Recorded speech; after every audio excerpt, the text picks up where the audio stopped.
What's up, everybody?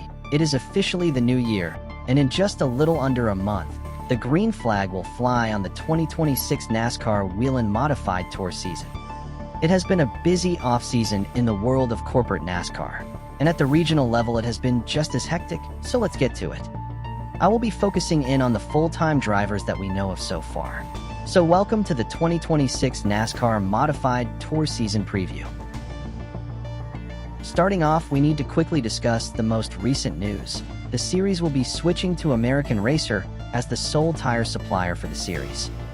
At first glance, it is a major shock, as it seemed that Hoosier was the brand of choice for all short-track asphalt racing. But with increased prices over the years, relief was needed, and it is reported to save teams an average of 20% per tire purchased.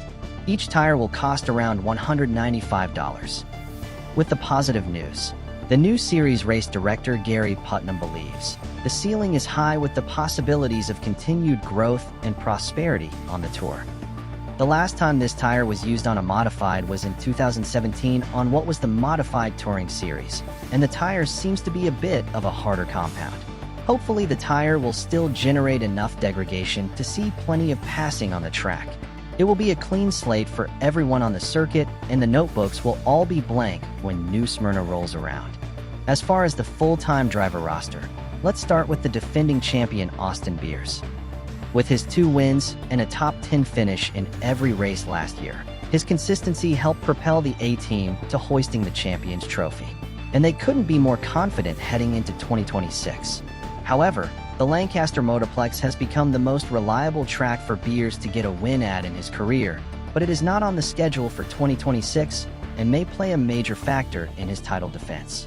But for a driver that came up driving racetracks that had little to no full straightaways, he might feel the benefits of the Oxford Plains Speedway joining the schedule. With the comparison to Mahoning Valley, where he has had so much success at in the past, could play right into the hands of Beers and his team this season. In addition, I circle the opener at New Smyrna as a race he could win. After last year's strong effort, he led the second most laps, and even won on opening night in the open competition.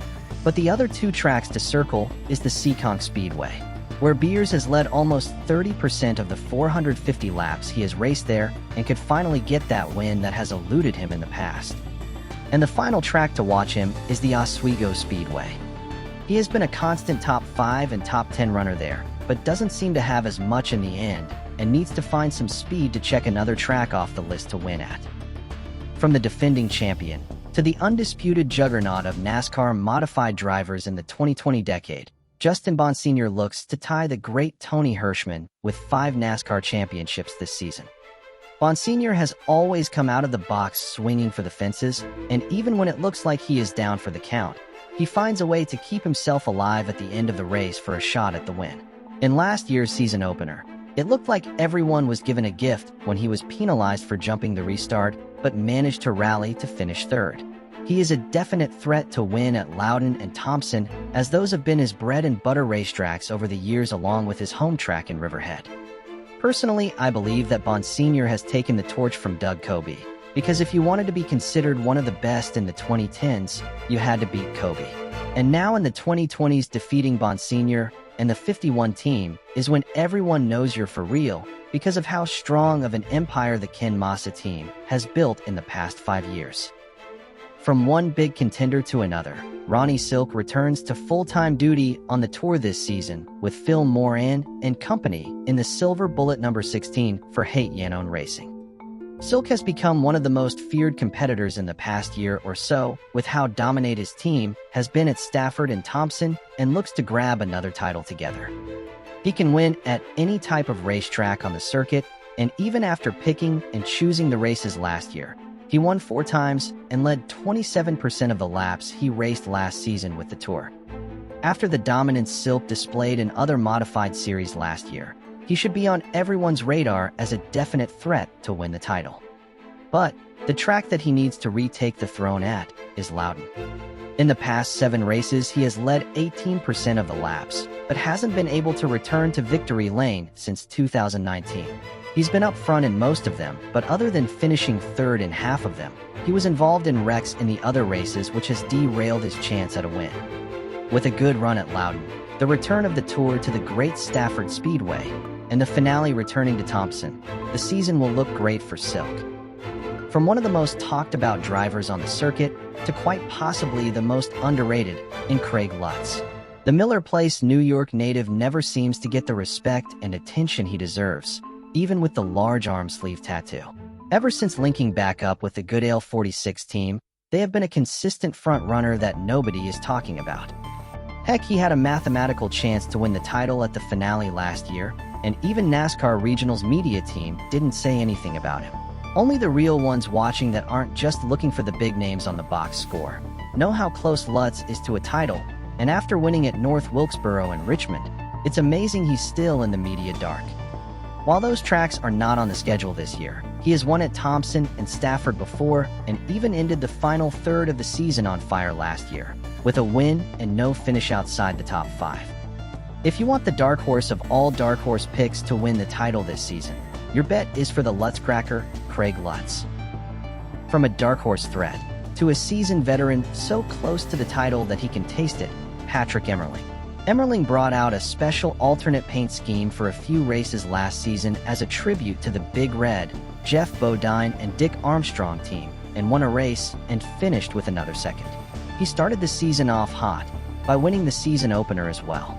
His team led 13% of the laps over the course of the season, but with 4 DNFs stemming from accidents, mechanical failures, or just straight-up bad luck, would derail the Fleetworks team from what many fans felt was the season Emerling would finally wear the championship ring. With USNE Power signing on and heavily financing the team this year, Emerling will have all the tools needed to be successful in his bid for his first NASCAR title. The Oswego Speedway ace looks to get another classic win there, and get some redemption from the race in Monadnock, where the bump and run was used on him on the final lap, stealing the win from him. Some may still think he is on the outside looking in, but by having no DNFs, it could drastically change the standings for the #1 team. Now, if you want to talk about someone everybody is excited to see race full-time on the Tour, here it is. Michael Christopher Jr. finally gets to drive full-time on the Tour and will take over the elite racing team from Matt Hirschman. Hirschman helped bring this Long Island team up in a part-time gig since 2023 and found a lot of speed in 2025. It took some time, but the team is now well primed for success with Christopher. Personally, I believe that Michael earned the ability to drive full-time for Tommy Baldwin in the 7 New York team after his Tour win at Jennerstown in 2022, and after all the dominance he had throughout the open season in 2022 and 2023, but nothing came about. He kept racing weekly at Stafford in the SKs just like his Uncle Ted would have hoped he did, and has been able to fine-tune his skills and mechanics. When I think of how Christopher's season can go, I think of Rowan Pennick's 2010 season. He was racing SKs at Stafford and did a lot of racing in the Modified Racing Series before coming onto the Tour, and even though Pennick started in 2007, his breakout season was in 2010 and he became a threat to win ever since, until his retirement. I believe Junior joining the Tour this season should put all the front runners on notice, and with how much better the elite racing team ran at Thompson this season, coupled with Junior's recent success at Stafford and Thompson, I don't see how you can't give him a good look at the icebreaker in April. I just wish Christopher would have been able to make his own personal announcement on his own time and terms with his big racing news. Another young lion that could be a dark horse threat this season is Trevor Catalano. Trev Cat shocked the modified world in 2024 after winning at Monadnock, and has been a top 10 threat ever since. He may have cooled off a little in his sophomore season, but ended up with a better average finish of 10.7 in 2025. The 19-year-old from Ontario, New York is someone to watch at these bull rings and can be a threat to win at them. I'm interested to see him at Stafford and Claremont Speedway. He may not be ready for a title yet, but is only getting started in his modified career and keeps improving. The big brother of Trevor Catalano is Tommy Catalano. Catalano was able to snap the winless streak after coming so close many times over the past few seasons, and got his first win at Monadnock. With one of the prettiest cars out there and all the chrome-painted bumpers, he finally was able to get the car where it belongs, under the bright lights in Victory Lane. But many mechanical failures cost this team a chance at better finishes, even though they qualified well, with an average starting spot being in the top 10. Catalano seems to be that driver that you are just waiting for him to break out and go on a tear of podium finishes, and hopefully in 2026 he does that.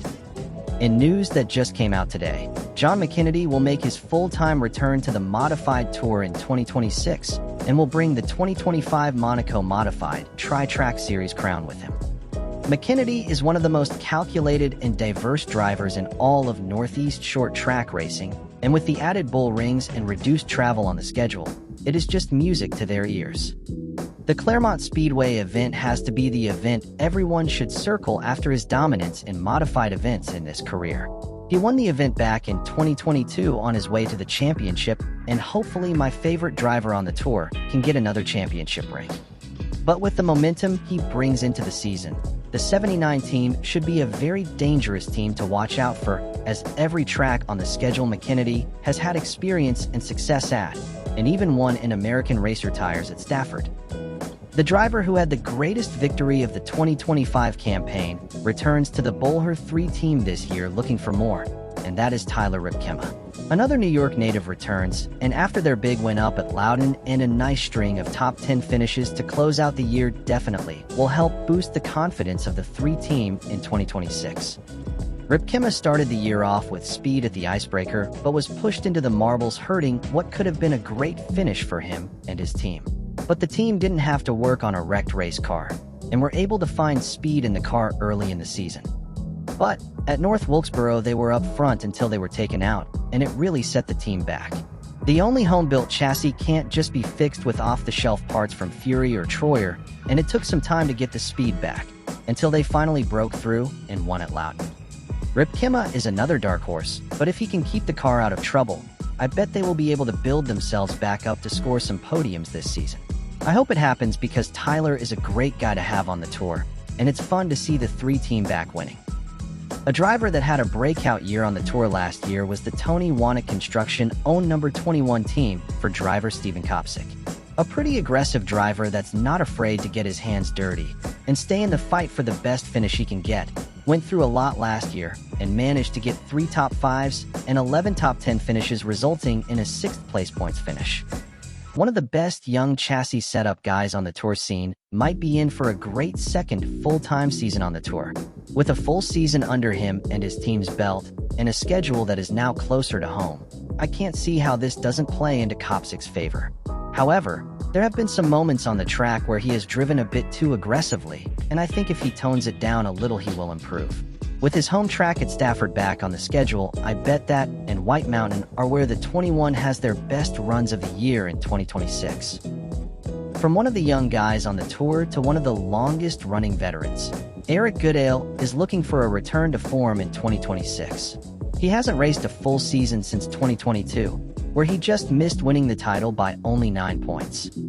He is in need of some help in the pits to run the full schedule, and if you're willing to help with pit stops for the team, then I recommend getting in touch with Eric through Facebook. Goodale has had much success at Riverhead, Thompson, Stafford, and Martinsville, and with the schedule being closer to home, there is no counting out what could be a special season that nobody saw coming.